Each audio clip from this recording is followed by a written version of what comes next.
Perampok ini merampok ban, tetapi dia tidak tahu bahwa dia memiliki kekuatan super. Tepat ketika ia hendak mengambil uang itu dan pergi, teller wanita ban secara tidak sengaja bertatapan mata dengannya. Pupil mata mereka tiba-tiba berubah. Sejak saat itu, mereka bertukar jiwa. Untuk sesaat, mereka terpana sampai tercengang. Mereka tidak bisa mempercayai apa yang mereka lihat. Saat mereka ragu-ragu, penjaga itu menerkam teller wanita dengan satu gerakan cepat. Perampok itu melihat tubuh barunya. Ia terkejut dan gembira. Ia tidak punya waktu untuk berpikir. Dia hanya mengambil kantong uang dan meninggalkan tempat kejadian dalam kebingungan. Dan teller wanita itu diborgol. Segera setelah itu, polisi tiba di tempat kejadian. Sersan pemimpinnya bernama Sam. Sedikit yang mereka ketahui bahwa ini bahkan bukan perampok yang ada di lantai. Perampok yang sebenarnya sedang mencoba menyelinap keluar dari pintu belakang. Tetapi Menirban melihatnya. Kedua pria itu kemudian terlibat pertengkaran. Perdebatan itu segera menyebabkan Konstable A meraih kantong uang dan segera melaporkan kejadian itu kepada Sersan Sam. Sebagai hasilnya, jiwa perampok bertukar dengan jiwa A yang telah menjadi perampok. Bingung, jiwa sang teller wanita kembali ke tubuhnya. Sekarang perampok itu telah menyadari, dia memiliki kekuatan pertukaran jiwa. Setelah ia melarikan diri, ia pertama kali mengatakan kepada Anna, pacarnya. Tetapi ketika Anna mendengar suara aneh itu, dan mengira dia adalah seorang penipu, dia menutup telepon tanpa bertanya. Hal ini membuat perampok sangat marah, karena baru pagi ini, Anna tidak menyukai kenyataan bahwa ia adalah orang miskin, dan ingin putus dengannya. Itulah sebabnya dia merampok ban. Sekarang dia berada di negara bagian ini. Bagaimana ia bisa menjelaskan hal ini kepada Anna? Di sisi lain, petugas polisi yang sebenarnya dimasukkan ke dalam ruang interogasi. Dia terus menjelaskan bahwa dia adalah Konstable A, tapi saya mengira dia mencoba bermain bodoh untuk lolos begitu saja. Dalam keputusasaan, A tidak punya pilihan selain mengungkapkan bahwa hanya mereka berdua yang tahu rahasianya. Saya mempercayainya ketika ia mendengarnya. Karena bingung, perampok pergi ke sebuah kafe. Ia hendak bersantai dengan secangkir teh susu. Pada saat itu juga, beberapa polisi muncul di luar pintu. Ia takut identitasnya akan terungkap. Jadi ia melemparkan kantong uang itu ke dalam konter. Kemudian ia menggunakan jiwa perampok itu langsung memasuki tubuh pelayan itu. Sebelum siapapun dapat bereaksi, ia mengambil kantong uang dan bergegas keluar dari kafe. Polisi segera menyusulnya. Tubuh kecil pelayan itu tidak bisa berlari lebih cepat dari polisi. Untuk melarikan diri dari pengejaran, perampok mulai mencari target baru. Wanita itu jelas bukan yang ia inginkan. Dan saat itulah, seorang anak Jin muncul dari seberang jalan. Perampok itu tersenyum puas. Dia tiba-tiba menghentikan anak Jin. Dia tiba-tiba menghentikannya dan menyerahkan kantong uang kepadanya. Polisi itu mengejarnya dan langsung menindak pelayan tersebut. Tapi sepertinya dia mendapatkan orang yang salah. Jiwa perampok sudah dipindahkan ke dalam tubuh anak itu. Dan jiwa sang adik masuk ke dalam tubuh perampok.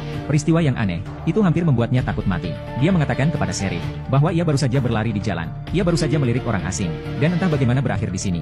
Untuk mengetahui apa yang terjadi, saya menanyai teller ban wanita itu lagi. Ia mengatakan bahwa ia juga telah melihat perampok itu dan memasuki tubuh perampok. Dan dengan deskripsi petugas A, Sam akhirnya mengerti. Perampok itu memiliki kekuatan pertukaran jiwa. Pada saat itu, perampok berlari ke toko paranormal. Ia ingin paranormal membantunya melihat di mana tubuhnya berada. Jadi ia menceritakan kepada mereka tentang perampokan ban. Dia menceritakan kepada mereka tentang perampokan ban dan kekuatan psikisnya. Tetapi paranormal itu tidak mempercayainya. Sampai ia melihat ke dalam mata perampok itu. Arwah paranormal itu langsung melompat ke tubuh perampok itu. Melihat perilakunya yang tiba-tiba menyimpang, seringkali Sam tahu bahwa perampok itu telah berubah lagi. Jadi ia segera bertanya kepadanya di mana ia berada. Paranormal itu juga orang yang taat hukum. Dia langsung memberikan lokasi toko cenayang itu. Segera setelah kata-kata itu meninggalkan mulutnya, tubuhnya tiba-tiba tersentak. Anak Jin dari sebelumnya telah kembali. Setelah paranormal kembali ke tubuhnya, dia akhirnya percaya. Perampok itu juga merupakan perampok yang sangat berbahaya. Ia tidak ingin membuat dirinya sendiri dalam masalah. Tanpa mengucapkan sepatah kata pun, pria lain itu keluar. Perampok menemukan tas uangnya masih di dalam, dan pintu sudah lama terkunci. Pada akhir malam, ia meminta dua orang polisi wanita untuk membukakan pintu untuknya, mengatakan bahwa ia telah meninggalkan sesuatu yang penting di dalam. Para polwan bertanya kepadanya apa itu. Untuk sementara ia tidak tahu bagaimana menjelaskannya. Kemudian mereka bertanya siapa namanya. Dia juga tidak bisa menjawab. Polwan itu menyadari bahwa ada sesuatu yang salah. Dia memintanya untuk kembali ke stasiun bersamanya. Bagaimana mungkin hal itu bisa terjadi? Jadi ia segera menemukan seorang anak mental. Ia menggunakan kekuatannya lagi. Pria ini siap untuk bertukar jiwa dengan orang lain. Ia memanggil pria spiritual di hadapannya. Jiwa pria itu langsung ditransfer ke pemuda itu. Hanya untuk berjaga-jaga, ia memanggil bibi di seberang jalan lagi. Dan kemudian, semangat pria itu bergeser lagi. Tetapi bukan itu saja. Dia membidik seorang pria tua berusia 90-an di seberang jalan. Dan begitu saja, jiwa pria itu melompat kembali ke dalam tubuh pria tua itu. Melihat tubuh sebelumnya ditangkap oleh polisi, ia bergegas masuk ke dalam pintu. Ia ingin menjauh dari rumah orang tua itu. Tetapi ia bahkan tidak tahu di lantai berapa ia tinggal. Pada saat itu, seorang wanita dengan seorang anak muncul di depannya. Setelah beberapa percakapan, ia mengetahui bahwa wanita itu adalah tetangga orang tua itu. Kemudian ia memperhatikan, boneka beruang anak laki-laki itu tampak akrab. Ternyata ketika dia berada di toko paranormal hari ini, ia mendongak dan melihat rumah wanita itu. Jadi ia berencana untuk bertukar jiwa dengan wanita itu. Dia memanjat melalui jendela rumah wanita itu dan masuk ke toko paranormal. Tetapi kali ini, dia gagal, karena kacamata dapat menghalangi jiwa seseorang. Tiba-tiba, ia memikirkan suatu cara, melihat anak wanita itu. Saat pupil matanya melebar, jiwa pria itu berhasil ditransfer ke dalam diri anak laki-laki itu. Wanita di sisi lain masih tidak tahu apa yang sedang terjadi. Dan jiwa anak laki-laki itu tiba di dalam tubuh tubuh si perampok. Pada saat ini, Sam membawanya ke toko paranormal. Melihat tangannya diborgol, ia berteriak ketakutan. Okay, it's okay. Hey, what's your name? Mommy!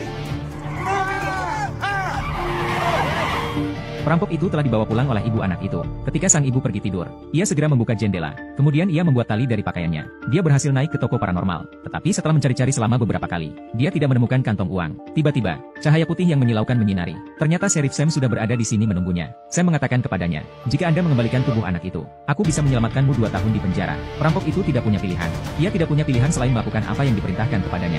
Ia meletakkan tangannya di bahu anak. Ia hendak mengucapkan mantra, tapi tiba-tiba, ia melihat ke arah Sheriff. Jiwa perampok dan Sheriff langsung tertukar. Jiwa anak itu kembali ke tubuhnya. Perampok itu segera menodongkan pistolnya ke arah Sheriff. Anak laki-laki yang ketakutan itu mulai berteriak. Sheriff meraih pistol sebelum dia siap. Para perampok kembali pasif. Tetapi tidak ada yang bisa membayangkan. Situasinya akan kembali terbalik. Tiba-tiba, polisi bergegas masuk. Mereka tidak tahu siapa Sheriff yang sebenarnya. Sejauh yang bisa mereka lihat, hanya ada seorang perampok dengan pistol yang ditodongkan padanya. Dan Sheriff, yang telah menjadi perampok, ditembak mati di tempat. Dan jiwa perampok itu hidup di dalam tubuh Sheriff.